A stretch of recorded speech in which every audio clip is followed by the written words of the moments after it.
स्वामी विवेकानंदांची भारत यात्रा. ज्या देशाची आपल्याला सेवा करायची आहे, ज्या समाजाची आपल्याला सेवा करायची आहे, तो देश, तो समाज डोळ्याखालून घालावा म्हणून स्वामी विवेकानंदांनी हिमालयापासून कन्याकुमारीपर्यंत भ्रमण केले. पोरबंदरच्या वास्तव्यामध्ये स्वामी विवेकानंद काही इंग्रजी ग्रंथाची खंडच्या खंड वाचत असत. ते रोज एक खंड वाचायचे आणि तो ग्रंथपालाला परत करायचे. त्यांनी 3 खंड एकेका दिवसात वाचून परत केले. ग्रंथपालांनी स्वामीजींच्या शिष्याला विचारले, स्वामीजी न वाचता पुस्तके परत करतात वाटतं, कारण एका दिवसामध्ये एवढे मोठा खंड वाचून होणे शक्यतेच्या बाहेरचं आहे, असे घडूच शकत नाही. काही लोकांना ग्रंथालयातून जाडीच्या जाडी पुस्तकं न्यायची आणि न वाचता ती परत करायची अशी सवय असते.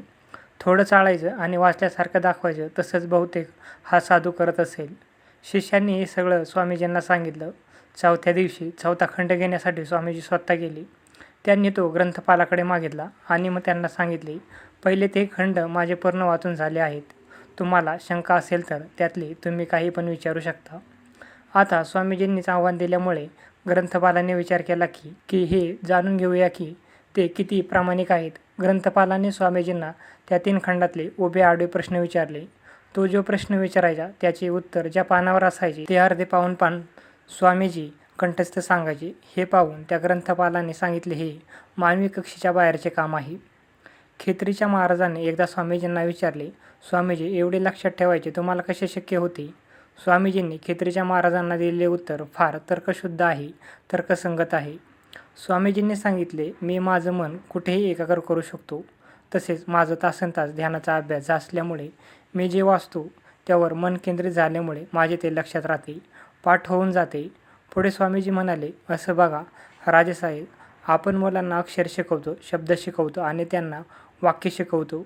आपण वाक्यापाशी थांबतो. वाक्य बोलता येणं, वाक्य वाचता येणं, वाक्य लिहिता येणं आपल्या शिक्षणाची शेवटची पायरी आहे.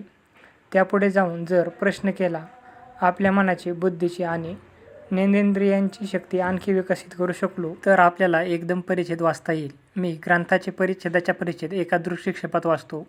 काही ग्रंथाची पानीच्या पाने मी वाचू शकतो.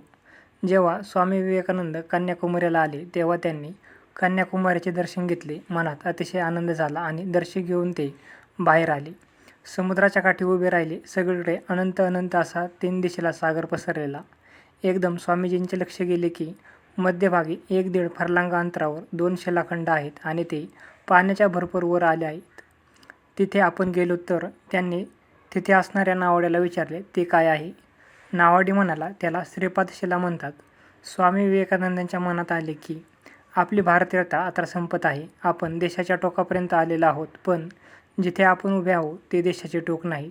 ते शिलाखंड ते देशाचे टोक आहे. त्या शिलाखंडावर आपण जावे, कन्याकुमारीच्या चरणी भारत यात्रा समर्पित करावी. या भावनेने स्वामी विवेकानंदांनी एका नावाड्याला सांगितले, बाबा रे, मला तू त्या शिलाखंडावर सोड.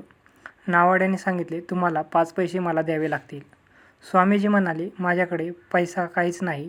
मी निष्कंश संन्यासी आहे. ते तुम्ही तुमचं बघा. आम्ही पैसे घेतल्याशिवाय तुम्हाला सोडणार नाही. स्वामी विवेकानंदांनी एकदम त्या सागरात उडी मारली. कल्पना करला 1.5 फर्लांग अंतर पोहोच जायचे होते. त्यात स्वामीजींना आणखी एक धोका माहीत नव्हता. कन्याकुमारीच्या त्या समुद्रामध्ये शार्क मासे आहेत आणि या शार्क माशांचा जबडा इतका जबरदस्त असतो की त्यातले दात हत्तीच्या सुळ्यासारखे असतात. एखादा मनुष्य जर जबड्यामध्ये सापडला तर तो त्याला काकडीसारखा तोडून तोडून खाऊन टाकतो. तेव्हा स्वामी विवेकानंदांनी समुद्रात उडी मारली तेव्हा ती नावाडी घाबरून गेली.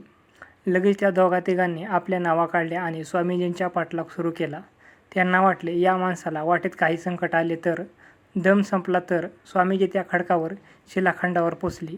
त्या नावाड्याच्या लक्षात आले की हा संन्यासी सामान्य मनुष्य नाही, हा कोणतरी अद्वितीय शक्तिशाली मनुष्य आहे. स्वामीजी त्यांना म्हणाले, मी आता 2-3 दिवस इथेच राहणार आहे.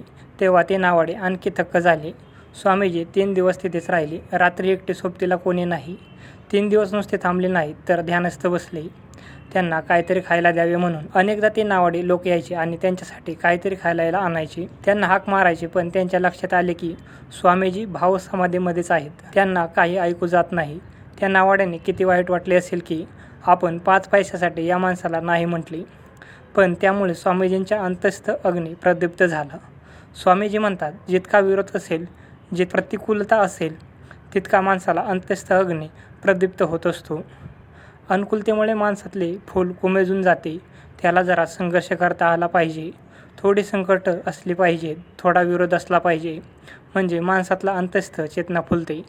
स्वामीजी 3 दिवस आणि 3 रात्री तिथे राहिले. 3 दिवस 3 रात्र ते फक्त भारतमातेचे चिंतन करत होते. डोळ्यासमोर त्यांना सतत दिसत होतं तो आपला भारत, आपल्या भारतातील गोरगरीब जनता. स्वामी विवेकानंदांच्या लक्षात आले की देशातले अनेक लोक उपाशी आहेत. ज्यांना जेवायला अन्न नाही त्यांना आपण वेदांताचे काय उपदेश करत असतो.